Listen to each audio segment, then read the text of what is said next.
amigas y amigos, hoy 13 de agosto, fecha funeral, como diría el maestro Carlos Pellicer, recordamos la caída de la Gran Tenochtitlán y ofrecemos perdón a las víctimas de la catástrofe originada por la ocupación militar española de Mesoamérica y del resto del territorio de la actual República Mexicana. No es fácil el análisis objetivo sobre el proceso de ocupación militar y colonización española en nuestro país. Son pocas las fuentes primarias y aunque existen códices y relatos de los pueblos originarios posteriores a los iniciales acontecimientos, predominan las crónicas y escritos de soldados, historiadores y evangelizadores que tienden a justificar la invasión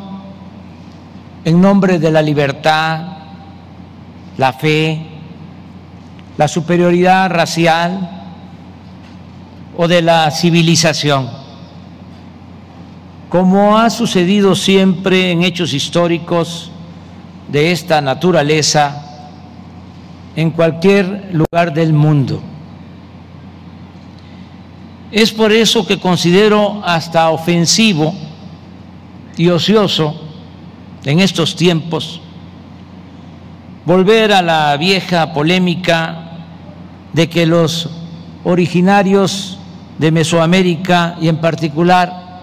los mexicas eran bárbaros, porque entre otras cosas comían carne humana. Pensaban que el caballo era una bestia sobrenatural, monstruosa,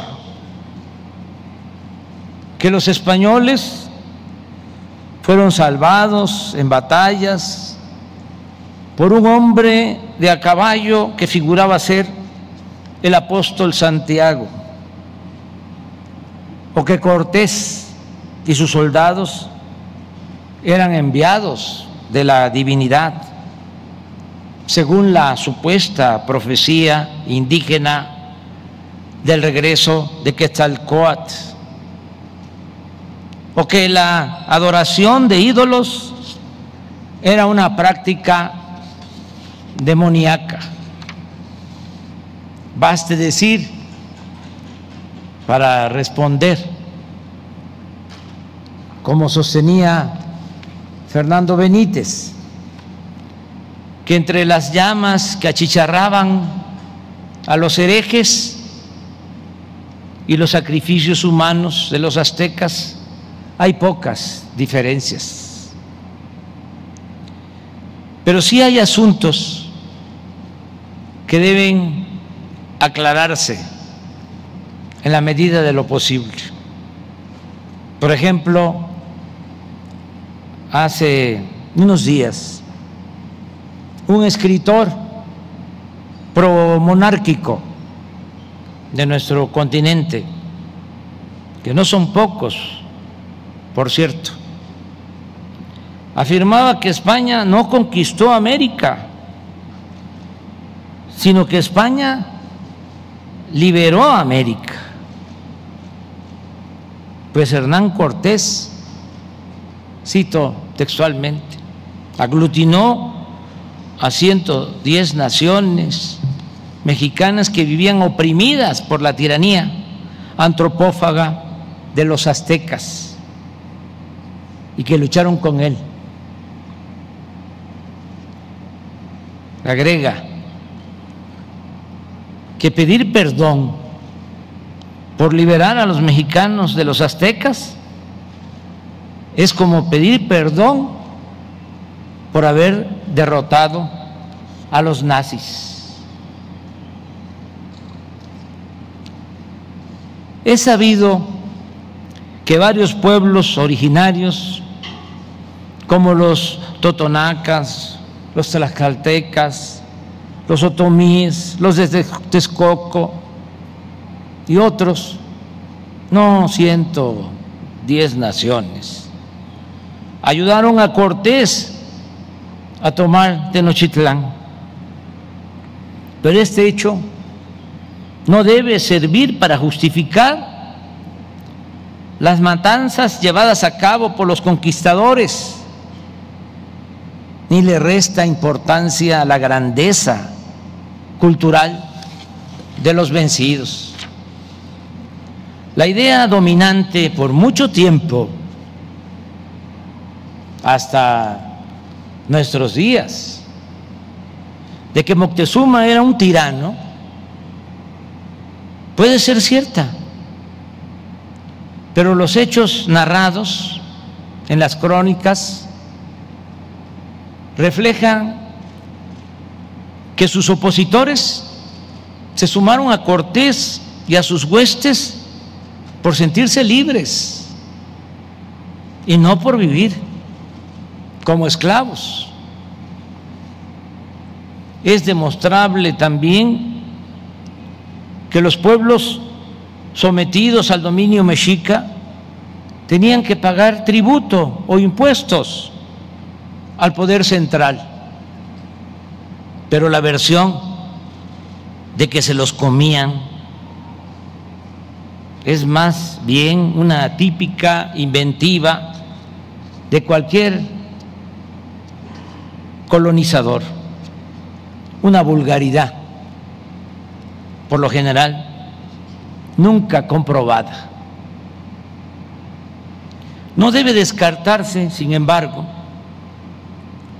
que en otros tiempos la hegemonía mexica se haya impuesto mediante la fuerza en todo Mesoamérica, pero a la llegada de los españoles era evidente la decadencia del poderío de Moctezuma y de sus aliados, de haber existido un poder central fuerte, una tiranía. No habría sido posible que Cortés llegara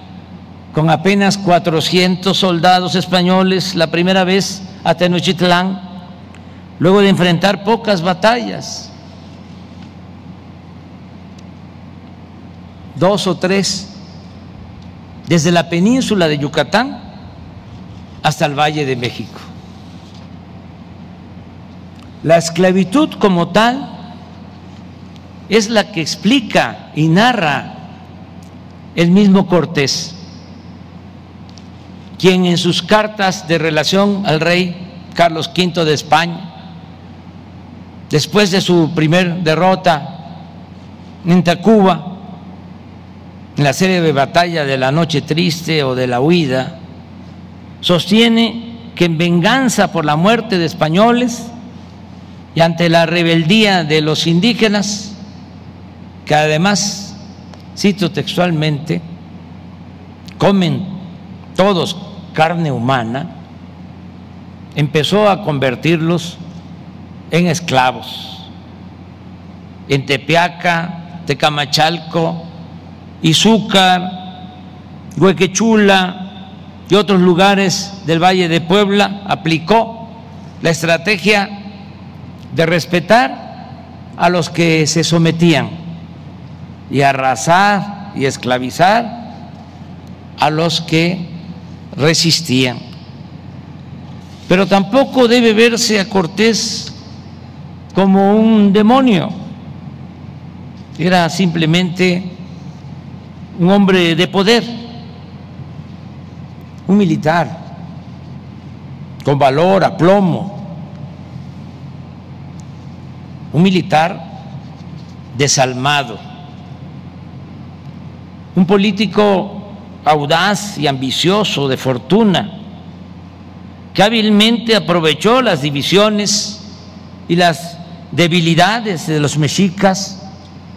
para imponerse con discursos, argucias, terror y violencia hasta conseguir apoderarse del anhelado tesoro en oro y plata de Tenochtitlán. Pedro Salmerón, en su reciente libro La batalla por Tenochtitlán, empieza con la atinada advertencia de que, haciendo a un lado justificaciones de toda índole, el motivo primordial de dicha expedición fue el afán de riqueza. En un poema escrito en un día como hoy, pero en 1964, lamentando la destrucción de Tenochtitlán, el maestro Carlos Pellicer decía: me da tristeza, no por mexicano, sino solo por hombre. Bueno, sí, la ambición, destruir, matar para obtener y poseer. Esta es la razón de tanto duelo, de tanta ruina, de tantas lágrimas oscuras, de tanto pecho destrozado y aún vivo, de tanto estar mirando el horizonte y sin nada entender. Y en efecto, la pregunta obligada es si las matanzas de miles de indígenas de Cholula, en el Templo Mayor, en la toma y masacre de Tenochtitlán, y los asesinatos de Moctezuma, Jicotencal y Cuauhtémoc y otras autoridades indígenas trajeron civilización a la tierra que Cortés bautizó como la Nueva España. ¿Valieron la pena tantas muertes, tanto pueblo arrasado, saqueado y quemado, tantas mujeres violadas, tantas atrocidades ordenadas por el mismo Cortés y por él relatadas en sus cartas al rey? Pensemos, por ejemplo, en ese pasaje que narra que fueron tantos los indígenas asesinados en Yecapixtla, que un río que corre cerca de aquel pueblo por más de una hora fue teñido de sangre, o ese parte lapidario del día 12 de agosto, en la víspera de la caída, de la toma de Tenochtitlán, según el cual, cito textualmente: aquel día se mataron y prendieron más de 40,000 ánimas. ¿Verdad que no hay justificación alguna ante tan terrible desgracia? La respuesta es un no categórico. Puede matizarse, alegando que se construyeron durante la colonia palacios y bellos templos, que se creó la universidad y había imprenta antes que en Estados Unidos, y que se registró un auge económico, sobre todo en la minería. Pero todo ello, ni más, no es suficiente, y menos si se tiene en consideración que no fue en beneficio de todos. Durante los 3 siglos de dominación colonial, los indígenas solo tuvieron 2 opciones: sobrevivir en la pobreza, en zonas de refugio, en la sierra, los pantanos o en la selva, porque fueron despojados de sus mejores tierras, o ser enganchados para trabajar en las minas o en las haciendas como esclavos. En el caso de la ciudad, Fernando Benítez sostiene que a los habitantes de la antigua Tenochtitlán se les condenó a vivir en las afueras, en las orillas, en la marginación. A la miseria de los vencidos se oponía la riqueza de los vencedores que habitaban en los palacios cerca a esta plaza mayor o en las huertas y jardines de San Cosme, más allá de la Alameda. Pero tampoco la acumulación de capital para los propietarios de la Nueva España y para la corona fue abundante o significativa. En todo el periodo colonial no hubo avances tecnológicos y siempre se padeció de la llamada falta de brazos. Un dato: el oro que se llevaron de México los europeos, los españoles, en 300 años de dominación, 182 toneladas, es equivalente en la actualidad a solo 2 años de lo obtenido por las empresas mineras nacionales y extranjeras, que en 2017 y 2018 extrajeron 192 toneladas. En contraste, empezó desde hace 500 años para los pueblos sometidos una era de violencia, sobreexplotación, esclavitud, desánimo y tristeza. Y como las malas noticias nunca llegan solas, siempre se hacen acompañar de otras, la conquista provocó una crisis sanitaria, una catástrofe, peor que la invasión militar, porque sin que nadie lo deseara, la población indígena fue reducida drásticamente por la llegada de enfermedades desconocidas que los curanderos aborígenes no sabían cómo enfrentar y se convertían en terribles epidemias. La gente contagiada no podía resistir por falta de fortaleza física, emocional y de anticuerpos, y morían miles sin remedio. En el libro de Pedro Salmerón, que ya citamos, vienen 3 referencias sobre los efectos de la viruela en la víspera, el sitio y durante la batalla